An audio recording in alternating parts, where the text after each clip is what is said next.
Un homme se proclame frère de Jésus et déclenche la guerre civile la plus sanglante de l'histoire. 30 millions de morts en Chine, plus que la Première Guerre mondiale. Fanatisme religieux, égalité radicale, massacre ethnique, une rébellion oubliée qui a presque détruit un empire millénaire. Restez pour la vérité stupéfiante. Likez, abonnez-vous, activez la cloche. Pour saisir l'ampleur de cette catastrophe, plongeons dans la Chine du milieu du 19e siècle. La dynastie Qing, au pouvoir depuis 1644, règne sur un empire vaste et diversifié, couvrant 13 millions de kilomètres carrés et abritant près de 400 millions d'habitants, un tiers de la population mondiale. Mais en 1850, cet empire est en déliquescence. Les guerres de l'opium, la première de 1839 à 1842 contre les Britanniques, ont forcé la Chine à ouvrir ses ports, cédant Hong Kong et légalisant l'importation d'opium, une drogue qui ravage la société. Des millions d'addicts, des familles ruinées, une économie drainée par les paiements d'indemnités. La Seconde Guerre de l'opium, de 1856 à 1860, avec les Français alliés aux Britanniques, accentue l'humiliation. Saccage du palais d'été à Pékin, traité inégalitaire qui accorde aux étrangers des privilèges extraterritoriaux. À l'intérieur, les problèmes s'accumulent. Corruption endémique des mandarins, taxes oppressives sur les paysans, famine récurrente causée par les inondations du fleuve Jaune, comme celle de 1851 qui tue 1 million de personnes, et une explosion démographique qui dépasse les ressources agricoles. Les minorités ethniques, comme les Mandchous au pouvoir, sont haïs par la majorité Han, qui les voit comme des envahisseurs étrangers, imposant leur culture et leur queue tressée. Les mouvements sectaires pullulent. Le lotus blanc, les 8 trigrammes, des cultes millénaristes promettant un monde nouveau. C'est dans ce chaos que naît Hong Xiuqian, l'homme qui va transformer le désespoir en apocalypse. Hong Xiuqian, né le 1er janvier 1814 dans un village pauvre de Huaxian, au Guangdong, est un enfant ambitieux, issu d'une famille Hakka, une minorité nomade marginalisée. Élevé dans la tradition confucéenne, il excelle dans les études classiques, rêvant de passer les examens impériaux pour devenir mandarin, le seul chemin d'ascension sociale pour un roturier.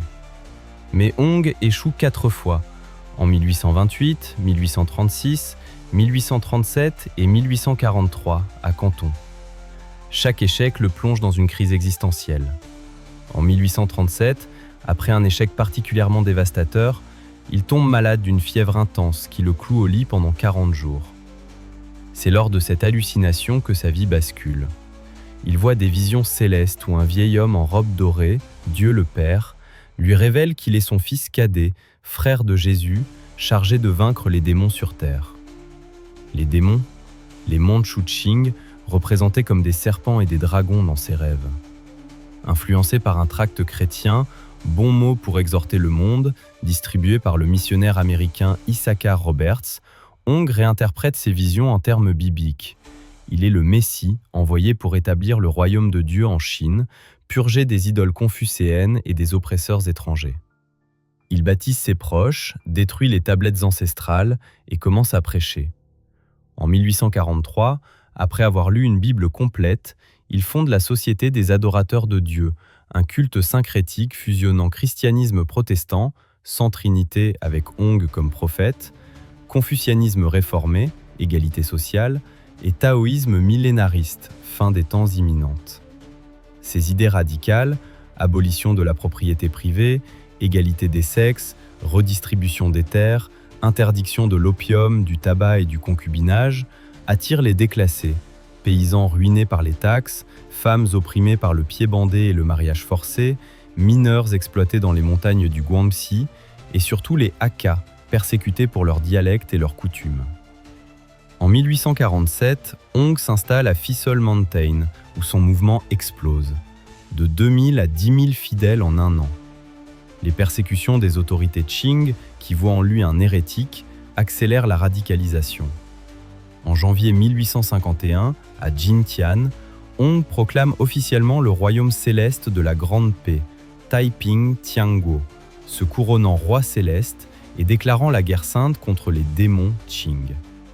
L'essor militaire des Taiping est un phénomène stupéfiant. Initialement une bande de 10 000 fidèles armés de lances improvisées et de foi fanatiques, l'armée Taiping grandit à 30 000 en quelques mois, puis à 600 000 à son pic. Hong organise une hiérarchie divine, lui comme roi céleste, Yang Xiuqing comme vent de l'Est, porte-parole du Saint-Esprit, Xiao Chaogui comme vent de l'Ouest, voix de Jésus, et d'autres vents pour les directions cardinales. Les femmes forment des unités séparées, avec des généraux comme Su Sanyang qui mènent des charges audacieuses. Les Taiping imposent une discipline féreuse, uniforme simple, cheveux longs pour les hommes contre la queue mandchoue, interdiction de pillage et une idéologie égalitaire qui abolit les classes sociales. Les terres sont collectivisées, les examens confucéens remplacés par des tests bibliques. Leur avancée est irrésistible.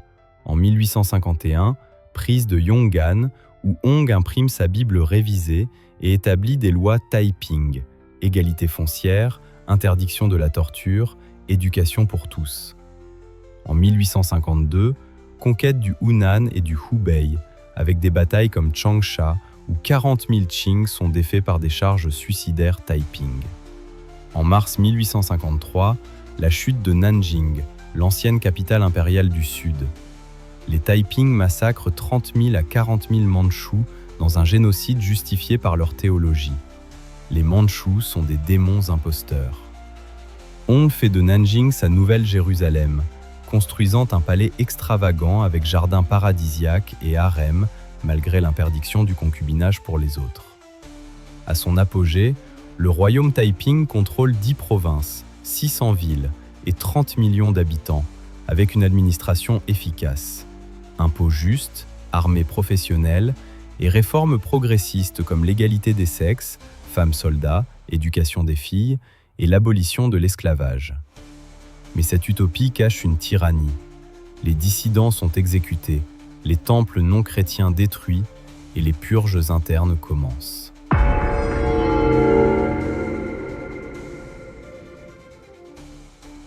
Les batailles de la rébellion Taiping sont d'une brutalité et d'une échelle qui défient l'imagination, surpassant les guerres européennes de l'époque. De 1853 à 1860, les Taiping lancent des offensives vers le nord, visant Pékin, mais sont repoussés à Tianjin en 1855 par les forces Qing renforcées. Les sièges sont interminables et atroces.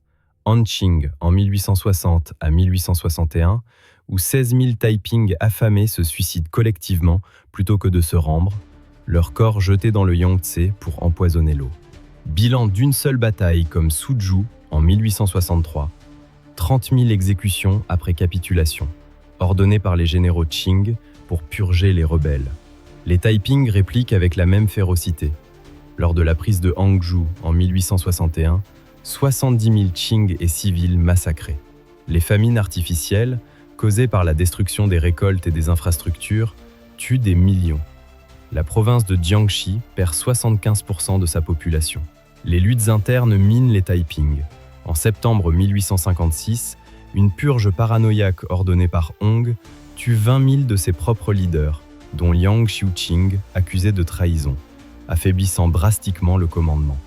Les puissances étrangères, initialement neutres et même sympathiques aux Taiping, certains missionnaires les voient comme des chrétiens persécutés, basculent après la Seconde Guerre de l'opium en 1860.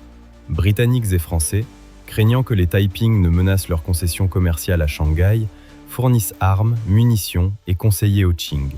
L'armée toujours victorieuse, menée par le mercenaire britannique Charles Gordon, surnommé Chinese Gordon, utilise artillerie moderne, fusils Enfield et tactiques européennes pour reconquérir Suzhou et Hangzhou en 1863 à 1864, avec des massacres horribles. À Suzhou, malgré une reddition, 30 000 Taiping exécutés sur ordre de Gordon, un acte qui lui vaut la gloire en Occident, mais la haine en Chine. La chute de la rébellion est un apocalypse final d'une horreur absolue. En juin 1864, Hong Xiuquan, isolé dans son palais de Nanjing assiégé par 250 000 troupes Qing sous Zheng Guofan, meurt mystérieusement. Empoisonnement, suicide ou maladie. Les rumeurs disent qu'il s'empoisonne avec des feuilles d'or, croyant à l'immortalité. Son fils adolescent, Hong Tian-Gifu, prend le relais. Mais la ville tombe le 19 juillet 1864 après un siège de 2 ans. Les chroniques de l'époque décrivent l'horreur inimaginable. 100 000 Taiping se suicident en masse par le feu, la noyade ou le poison pour éviter la capture et la torture, tandis que les Qing massacrent les survivants sans pitié, femmes et enfants inclus. Le palais est incendié, la ville pillée et le corps de Hong exhumé pour être mutilé et exposé. Tian Gifu est capturé et exécuté à 14 ans. Bilan total de la guerre, 20 à 30 millions de morts. Un chiffre contesté mais confirmé par les recensements Qing postérieurs qui montrent des provinces comme l'Anhui dépeuplées à 50 à 60%. La Chine est dévastée.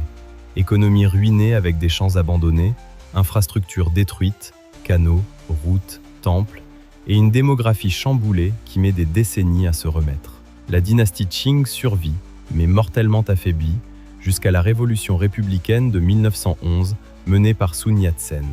L'héritage des Taiping est paradoxal et profond. Leurs idées égalitaires, anti-impérialistes et modernisatrices, éducation pour tous, égalité des sexes, réforme agraire, influencent directement les révolutionnaires du XXe siècle, comme Sun Yat-sen, qui voit en Hong un précurseur, et Mao Zedong, qui étudie leur stratégie de guérilla paysanne pour la longue marche. Pourtant, en Chine communiste contemporaine, la rébellion est minimisée ou dépeinte comme une secte réactionnaire pour éviter de glorifier un fanatisme religieux. En Occident, elle est oubliée parce qu'elle ne cadre pas avec l'image romantique de la Chine impériale. Un massacre interne, loin des intérêts européens, malgré leur implication décisive. Il est effroyable de penser que cette catastrophe, la plus meurtrière du XIXe siècle et l'une des pires de l'histoire, soit si peu connue, reléguée à des notes de bas de page dans les livres sur l'opium ou la modernisation chinoise. Cette rébellion Taiping nous rappelle que les mouvements messianiques, quand ils s'arment d'idéaux radicaux et de désespoir populaire, peuvent engendrer des horreurs inimaginables et remodeler des nations entières. Si cette plongée dans l'oublié vous a stupéfié, likez la vidéo, commentez votre réflexion sur cette folie collective et abonnez-vous pour la prochaine histoire oubliée d'Asie ou d'Afrique. Source en description. Merci d'avoir regardé jusqu'au bout, à bientôt sur Ecos.